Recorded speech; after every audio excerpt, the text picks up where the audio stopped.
हैं। अब देश की राजनीति में इतने महत्वपूर्ण पदों पर बैठे व्यक्तियों का आपस में एक दूसरे से क्या मत भिन्नता हो गई, जिसके चलते राजस्थान का एक चेहरा जो कि देश के अंदर अपनी पहचान बनाए हुए था, ना केवल राष्ट्रीय राजनीति में अपितु किसान नेता के रूप में और जाट नेता के रूप में उसने अपने पद से इस्तीफा दे दिया। क्या यह जातियों की लड़ाई है या राज्य के अंदर अपनी ताकत दिखाने के लिए जाटों की तरफ से अपने नेता से कुछ अपेक्षाएं? आइए आज के सेशन में विस्तार से इस विषय पर चर्चा करेंगे। जैसा कि आप जानते हैं कि जगदीप धनखड़ जी के इस्तीफे में जस्टिस वर्मा का मसला कि उनके घर में नोट जले मिले थे, लेकिन बार बार धनखड़ साहब यही कह रहे थे कि भाई नोट जल गए ना तो आप इस पर एफआईआर किए, 7 दिन तक तो खबर बाहर नहीं आई, खबर जब आई उसके बाद एफआईआर दर्ज नहीं हुई, और सबसे बेसिक प्रश्न तो यह रह ही गया कि ये पैसे आफ्टर ऑल देकर कौन गया था। इस विषय पर जांच करने के लिए या तो लोकसभा या फिर राज्यसभा, यहां पर लोकसभा में 100 से अधिक सांसद, राज्यसभा में 50 से अधिक सांसद अगर इनके खिलाफ महाभियोग के प्रस्ताव की सिफारिश करते तो जिस हाउस में यह प्रस्ताव मंजूर होता उस हाउस के अध्यक्ष अथवा चेयरमैन के द्वारा उस पर्टिकुलर घटना के लिए 3 सदस्यीय समिति बनाई जाती। चूंकि लोकसभा और राज्यसभा दोनों में ही यह प्रस्ताव आ गया, यानी इनको हटाने का प्रस्ताव दोनों सदनों में आ गया, तो जिस सदन में यह प्रस्ताव पहुंचा क्या वो लोकसभा में स्वीकार होगा या राज्यसभा में? तो इसको लेकर के जो जस्टिस इंक्वायरी एक्ट 1968 है वो खुद डिस्कशन में चला गया कि अल्टीमेटली पहले कहां गया। तो क्या लोकसभा में ओम बिड़ला जी के सामने इनको हटाने का प्रस्ताव पहले पहुंच गया था? अगर ऐसा प्रस्ताव यहां तक पहले पहुंच गया, जिस मुद्दे को जगदीप धनखड़ जी ने पूरे देश में उठाया हुआ था लगातार कई महीनों से, अचानक लास्ट तक पहुंचते पहुंचते तैयारी आपने की थी, सहरा कोई और बंधाकर अपने साथ ले गया। ये जो तस्वीरें हैं लगभग 150 से अधिक लोकसभा के सांसदों की जो अपनी तरफ से साइन करके कह रहे हैं कि साहब जस्टिस वर्मा के खिलाफ जांच की जानी चाहिए और महाभियोग लाया जाना चाहिए, लेकिन इस बात से आप खिन्न हुए और खिन्न होते हुए कि ये तो मेरे को प्राथमिकता मिलनी चाहिए थी कि मैं इस विषय के ऊपर जांच बिठाता। लेकिन इस विषय में एक बहुत बड़ा प्रश्न है और वो प्रश्न हमने कल भी अपने सेशन में उठाया था, संभवतः आप लोगों ने देखा हो। प्रश्न ये है कि साहब ओम बिड़ला जी राजस्थान से हैं, जगदीप धनखड़ जी भी राजस्थान से हैं, दोनों ही बीजेपी के नेता रहे हैं। 2003 से आप बीजेपी में रहे हैं, उसके बाद और 2003 से आप राजनीति में रहे हैं। 2003 से तो आप विधायक हैं, उसके बाद फिर आप सांसद हैं, यानी कि जो हाउस की राजनीति है आप उसमें सक्रिय रहे हैं। ऐसे में लोकसभा स्पीकर के पास जाए या इसके पास जाए, ये तो मसला डिस्कशन का होना ही नहीं चाहिए। और आज का अपडेट तो यह है कि उपराष्ट्रपति पद के लिए निर्वाचन आयोग तैयारी भी शुरू कर दिया है कि दोबारा कोई कौन और नया उपराष्ट्रपति बनाया जाए, उसकी तैयारियां चल रही हैं। ऐसे में ओम बिड़ला जी क्या इनके पास से क्रेडिट लेकर चले गए? क्या क्रेडिट की लड़ाई थी या कुछ और मसला था? मतलब कहीं ऐसा तो नहीं था कि ओम बिड़ला जी ने जानबूझकर जगदीप धनखड़ जी को यहां पर शह और मात का गेम दे दिया कि आप तैयारी किए, लीजिए, लास्ट मोमेंट पर यह सहरा मैं बंधाकर ले जा रहा हूं। खेला क्या था? अब इस खेले के पीछे ओम बिड़ला जी का जो कनेक्शन है ना, हम उसके बारे में जिक्र करेंगे। थोड़ा सा आप इनका इतिहास जान लीजिए ताकि आपको यह पता रहे कि इनका इतिहास कांग्रेस से और जनता दल से कनेक्टेड रहा है। इसलिए इन्हें बीजेपी के अंदर, जो बीजेपी के हमेशा से जो कहा जाता है ना पूर्व से ही चले आ रहे नेताओं वाली जो इमेज है वो इनके साथ नहीं जुड़ी रहती है। ऐसा क्यों मैं कह रहा हूं? जगदीप धनखड़ जी उम्र में ओम बिड़ला जी से सीधे 11 साल बड़े हैं, राजनीति में भी सीनियर हैं, 1990 से ही राजनीति में सक्रिय हैं। 90 के अंदर राजस्थान हाईकोर्ट में एज ए जज प्रैक्टिस की थी और आप बार एसोसिएशन के राजस्थान में अध्यक्ष भी रहे हैं। आपने सुप्रीम कोर्ट के अंदर और हाईकोर्ट के अंदर 2019 तक प्रैक्टिस की है। प्रेसिडेंट रहे हैं राजस्थान हाईकोर्ट बार एसोसिएशन के जगदीप धनखड़ साहब। धनखड़ साहब का जो वकालत में कैरियर रहा है वो बहुत ही ज्यादा प्रतिष्ठित कैरियर माना जाता है। राजस्थान के अंदर आपकी वकालत को बहुत ही श्रेष्ठ वकालतों में से एक कंसीडर किया जाता रहा है। सबसे पहले 89 में जब जनता दल के टिकट पर आप एमपी बने थे झुंझुनू से, उसके बाद आपको केंद्र में चंद्रशेखर जी की सरकार में मिनिस्टर ऑफ स्टेट का दर्जा दिया गया था। उसके बाद आपने कांग्रेस ज्वाइन करी 1991 में और अजमेर से आपने चुनाव लड़ा, लेकिन आप एमएलए बन पाए किशनगढ़ से 1993 में जाकर के। उसके बाद आप 2003 में बीजेपी ज्वाइन करते हैं, लेकिन 2003 से आप इलेक्टोरल पॉलिटिक्स में कहीं भी सक्रिय नहीं रहे। 2003 में आप बीजेपी ज्वाइन करते हैं, उसके बाद बीजेपी की कैंपेन कमेटी के अंदर आप आते हैं, आप बीजेपी के law and legal affair department को हेड करते हैं, आप गवर्नर अपॉइंट किए जाते हैं, लेकिन इस पूरे बीच में आप चुनाव कहीं नहीं लड़े। 2019 में सीधा आपको उठा करके वेस्ट बंगाल का गवर्नर बनाया जाता है। इस बीच में कहा जाता है कि आपका आरएसएस से बहुत ज्यादा नजदीकी रही। कहा जाता है कि आप इस बीच में बीजेपी के जो लॉयर्स का पूल है आप उसको भी हेड करते रहे, कि बीजेपी जहां जहां केस लड़ रही है वहां पर आप अपनी वकालत का एक्सपीरियंस साझा कर रहे हैं या अपनी कंसल्टेंसी देते रहे। उसके बाद में आपको 14वें उपराष्ट्रपति के रूप में शपथ दिलवा दी जाती है। तो उपराष्ट्रपति के रूप में आप शपथ लेते हैं, राजस्थान राज्य का नाम गौरवान्वित करते हैं। राजस्थान के साथ पहले भी जैसे भैरव सिंह शेखावत साहब कहें तो उपराष्ट्रपति के पद पर रहे हैं, और उसी तरह से प्रतिभा देवी पाटिल जो हैं वो राजस्थान से मुख्यमंत्री के पद, राष्ट्रपति के पद तक रही हैं। तो ऐसे में राजस्थान से जिन भी लोगों का वास्ता रहा उन रास्तों में से आपका नाम भी राजस्थान में काफी ज्यादा चर्चित रहे हैं। तो राजस्थान से आपका जो कनेक्शन है वो कनेक्शन भी देखा जाता रहा। जैसे राजस्थान में आपका जिस गांव से निकास हुआ आप उस गांव में आते रहे, जिस स्कूल से चित्तौड़ सैनिक स्कूल से आपकी पढ़ाई हुई आप उस स्कूल आते रहे। ऐसे में ही आप राजस्थान के विभिन्न कार्यक्रमों में, चाहे वो फ्रीडम फाइटर्स के कार्यक्रम हो, आप वहां पर आते रहे। इवन बार काउंसिल के भी जब कोई मीटिंग्स हुई आप वहां पर भी आए।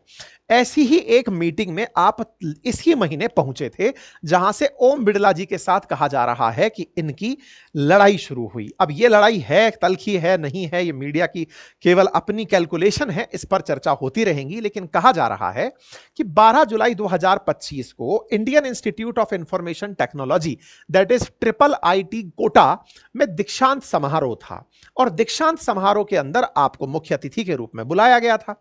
आप जब मुख्य अतिथि के रूप में पहुंचते हैं, कोटा उतरते हैं, तो कोटा के बारे में टिप्पणी कर देते हैं। IIIT कोटा में आप दीक्षांत समारोह में हैं, आपने कोटा पर टिप्पणी कर दी। कोटा जो कि ओम बिड़ला जी का चुनाव क्षेत्र है, आप उस पर जो टिप्पणी करते हैं वो टिप्पणी किस तरह से घातक होती है अब मैं आपको वहां लेकर चल रहा हूं। लेकिन इस बीच में मैं एक और जानकारी आपको ऐड कर देना चाहता हूं। राजस्थान के पूर्व मुख्यमंत्री अशोक गहलोत जी ने कुछ दिन पहले ही एक टिप्पणी करते हुए यह कहा था कि हमारे देश में 2 बड़े पदों पर राजस्थान से गए हुए लोग बैठे हैं, लेकिन वो दबाव में काम कर रहे हैं। अशोक गहलोत जी का यह बयान कुछ समय पूर्व का है, लेकिन इस बयान में जिस तरह से इन्होंने दोनों का नाम लिया उस पर धनखड़ साहब ने कहा भी था कि मुझे ऐसा कोई दबाव नहीं है। लेकिन अब जिस तरह से इस्तीफा हुआ उस इस्तीफे में फिर से दबाव की राजनीति की चर्चा होने लगी है।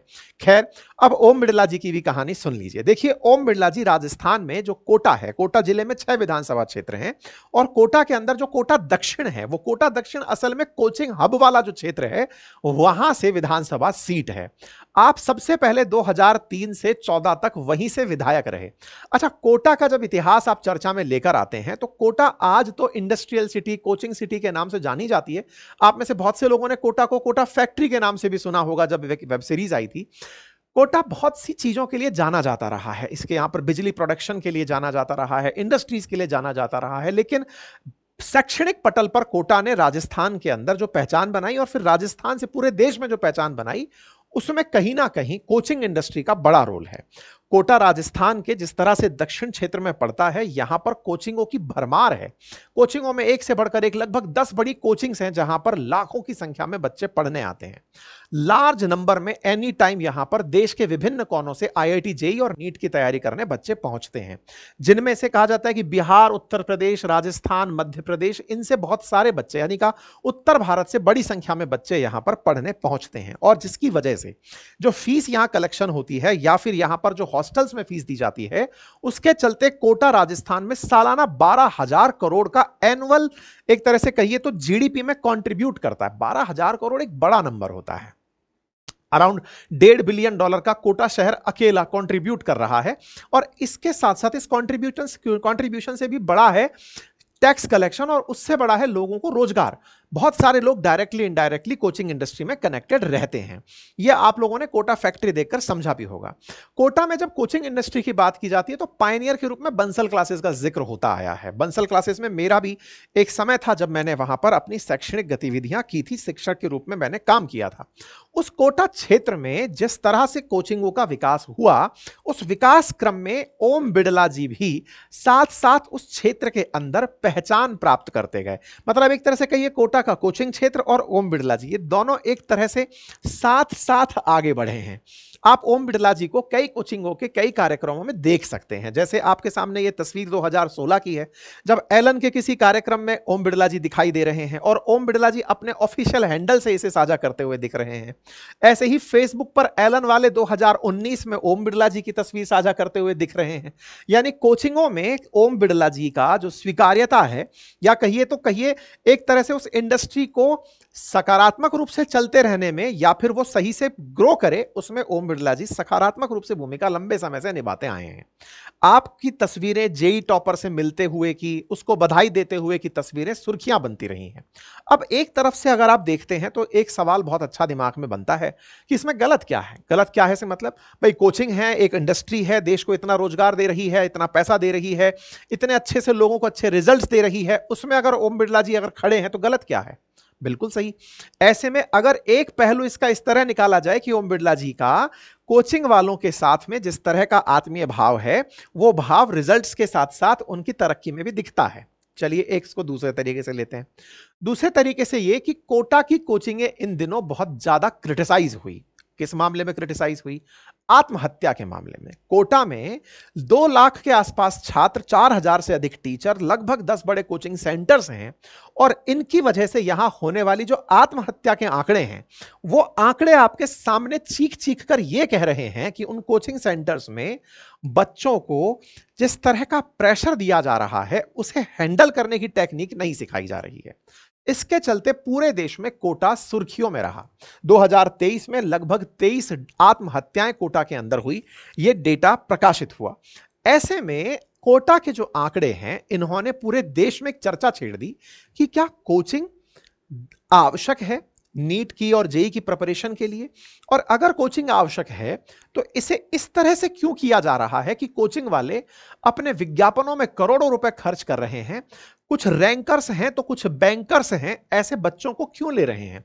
उन्हें पता है कि यह बच्चा रिजल्ट नहीं दे सकता, या फिर उन्हें लगता है कि यह टेस्ट में अच्छा परफॉर्म नहीं कर रहा, तो उसे लास्ट डे तक क्यों लेके जाना? पेरेंट्स की काउंसलिंग पहले ही क्यों नहीं कर देनी? तमाम प्रकार के प्रश्न उठने शुरू हुए। इन्हीं प्रश्नों के बीच में कोटा में ओम बिड़ला जी की जो इमेज है, वो वैश्विक रूप से या फिर कहिए देश के अंदर चर्चा का विषय बन गई कि साहब ये जिस तरह की घटनाएं हो रही हैं कोटा में, ओम बिड़ला जी आप क्या कर रहे हो? आप वहां पर हो तो आपने इन चीजों से निजात पाने के लिए क्या किया? अब आप विचार कीजिए कि इन आत्महत्याओं के चलते कोटा के अंदर विद्यार्थियों का आना धीरे धीरे कम होने लगा। तमाम प्रकार के प्रयास कोचिंग वाले करने लगे कि भाई यहां आत्महत्याएं ना हो, लेकिन फिर भी ओम बिड़ला जी का जाना लगातार जारी रहा। यह 2023 की ही तस्वीर है जिसमें कोटा कोचिंग के अंदर ओम बिड़ला जी दिखाई देते हैं।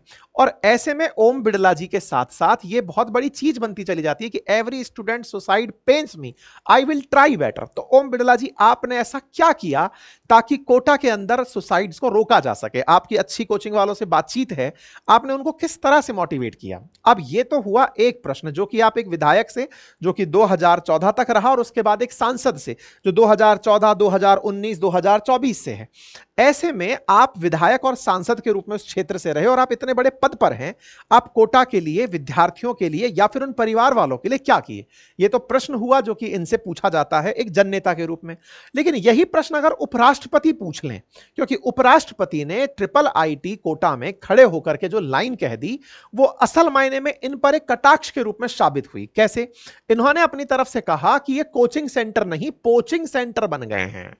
यहां पर लोगों के साथ जो हो रहा है, अब ऑब्वियस सी बात है, यह पोच किया जा रहा है, शोषण किया जा रहा है, लोगों को एक तरह से मारा जा रहा है। और कोचिंग वाले इतने बड़े बड़े जो होर्डिंग्स लगा रहे हैं, इनकी जरूरत क्या है? कोटा पर टिप्पणी सीधी इन पर टिप्पणी, ओम बिड़ला जी पर टिप्पणी कंसीडर की गई। मतलब ये आप ऐसे समझिए कि आपके संरक्षण में ये चल रहे हैं ऐसी इमेज, क्योंकि कोटा की कोचिंग का लगभग 25-30 साल पुराना ही इतिहास है और इनकी राजनीति का भी, दोनों का साथ साथ बढ़ना, दोनों का साथ साथ संरक्षण मिलना। आप अचानक इनको उपराष्ट्रपति होते हुए इतने बड़े मंच से कुछ ऐसा कह दें जो कि इनके लिए नागवारा गुजरे। अब ये जो तथ्य है मैंने आपको 10 जुलाई का दिया। इसके बाद में जो घटना आपके सामने हुई वो मात्र 10 दिन के भीतर घटी घटना थी, मानसून सत्र के प्रथम दिन में, जहां पर 150 से अधिक सांसदों ने लोकसभा स्पीकर को जाकर के महाभियोग के लिए पत्र लिख करके दिया। ओम बिड़ला जी ने उसे एक्सेप्ट कर लिया। वहीं राज्यसभा के जो चेयरमैन धनखड़ साहब हैं, ये इतने दिन से इस महाअभियोग के मामले को पका के लेके आ रहे थे कि मैं इस पर पूरी तरह से डिसीजन लूंगा। आप इंतजार करते रह गए और ओम बिड़ला जी उसको स्वीकार कर कर ले गए। तो ये वो वाली बात हो गई कि पकाया मैंने, खा कोई और गया, वैसी वाली चीज दो राजस्थानियों के बीच में देखी गई। इसलिए राजस्थान इस समय नेशनल पटल पर जिक्र का विषय बना हुआ है। इनके जो कहने हैं और इनके जो बयान हैं वो कुल मिलाकर के एक दूसरे को कॉन्ट्रोडिक्ट करते हुए दिखाई दिए। तो ओम बिड़ला जी के साथ मामला आपको समझ में आया और ओम बिड़ला जी के साथ जो केमिस्ट्री है बीजेपी की वो आपके सामने है। अब दूसरा जो तथ्य है जिसके चलते ओम बिड़ला जी के बाद में आप चर्चा में बने हुए हैं, धनखड़ साहब के चलते राजस्थान सुर्खियों में है। कहा जाता है कि धनखड़ साहब ने अपनी राजनीति से पहले जो वकालत की थी उस वकालत में ये काफी रिकॉग्नाइज्ड वकील थे। कहते हैं कि सलमान खान को ब्लैक बग के मामले में बेल दिलाने वालों में आप थे। कहा जाता है कि आपने बहुत अच्छी वकालत के जरिए अपना पहचान बनाई और जाटों को ओबीसी आरक्षण दिलवाने के लिए आप कोर्ट में जाटों के लिए लड़े थे। कहते हैं जाटों के आरक्षण को आरक्षण दिलवाने के लिए आपने महत्वपूर्ण भूमिका निभाई थी और आपने आरक्षण दिलाने में अब अग्रणी भूमिका निभाई थी जाटों को आरक्षण दिलाने के लिए। और इसी के चलते खुद जाट जाति से होते हुए अपने आप को एक प्राउड जाट के रूप में संबोधित करते रहे। अब इस प्राउड जाट का फायदा बीजेपी ने उठाया। बीजेपी ने कैसे उठाया? बीजेपी ने जगदीप धनखड़ साहब को राष्ट्रपति बना करके एक साथ कई सारे मोर्चे साध दिए। जैसे राजस्थान की राजनीति में जाटों का बड़ा कंट्रीब्यूशन है। कहा जाता है कि राजस्थान की विधानसभा के अंदर 200 सीटों में से 60 सीटें जाटों के वोटिंग से प्रभावित होती हैं। हालांकि राजस्थान में लगभग 15% जाट आबादी बताई जाती है एज पर सेंसस। कहीं जगह 12, कहीं जगह 13, कहीं जगह 15 नंबर निकाला जाता है, लेकिन फिर भी 60 सीटों पर सीधा सीधा जाट वोटों का असर रहता है। ऐसे में जाट अपने लिए राज्य की राजनीति में और केंद्र की राजनीति में बड़ा स्थान अपेक्षित करते हैं। बीजेपी ने पहले इनको जाट नेता के रूप में प्रमोट होने दिया कि ये कहते कि मैं जाट नेता हूं, हाँ हाँ कहते रहो जाट नेता हो, जाट नेता हो। और ऐसे में जब इन्होंने जाट नेता कहना शुरू किया, उठा करके इनको उपराष्ट्रपति बिठा दिया। तो उपराष्ट्रपति बिठाने से बीजेपी ने एक साथ 2 स्कोर सेटल कर दिए। कैसे? पहला, राजस्थान में जाटों को एक बड़ा चेहरा दे दिया कि राजस्थान का जाट है, हमने उपराष्ट्रपति बना दिया है। नंबर दूसरा, उपराष्ट्रपति पद पर अगर कोई जाट बैठा है तो इसका मतलब है कि जाटों को केंद्रीय नेतृत्व भी मिल गया है, केंद्र में मिल गया और राज्य में, तो एक साथ दोनों जगह स्कोर सेट कर दिया गया बीजेपी के द्वारा।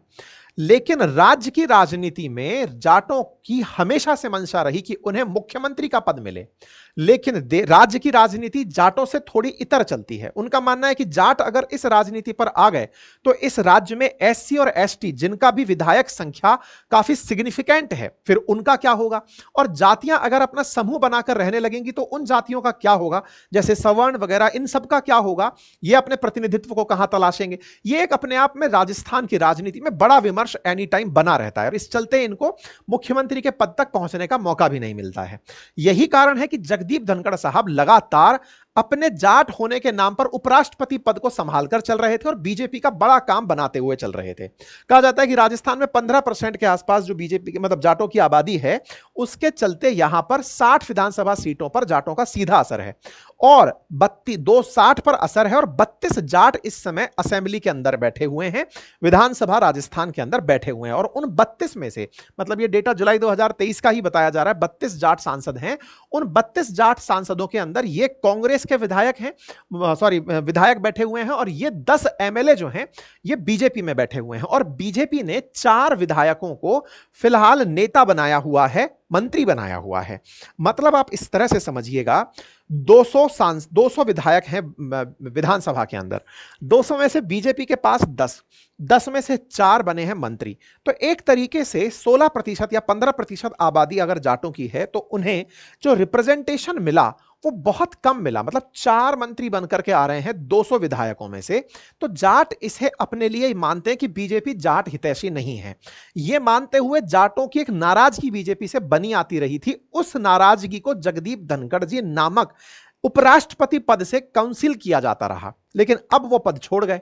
तो ऐसे में राजस्थान की राजनीति में एक बड़ा परिवर्तन अपेक्षित है। माना जा रहा है कि अब मतलब एक बड़ा फेरबदल राजनीति के अंदर राजस्थान में होगा और जाटों को ज्यादा भागीदारी दी जा सकती है। इस तरह की कैलकुलेशंस राजस्थान में चलना शुरू हो चुकी हैं।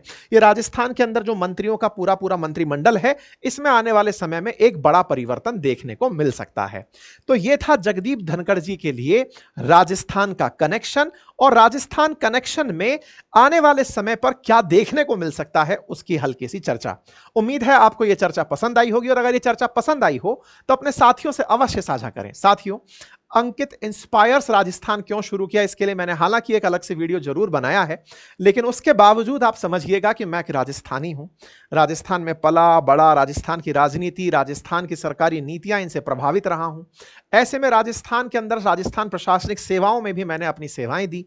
ऐसे में जो जो घटनाएं मुझे प्रभावित करती गई, उन प्रभावित करती घटनाओं को उठाने के लिए, ताकि उनको एक मंच मिले और वो बातें लोगों तक पहुंच पाएं, उनके लिए यह प्रयास शुरू किया गया है। अगर आपको मेरा यह प्रयास पसंद आए तो इस चैनल को सब्सक्राइब जरूर कीजिएगा और अपनी ताकत मुझे दीजिएगा। बहुत बहुत धन्यवाद। अपना प्यार बनाए रखिए।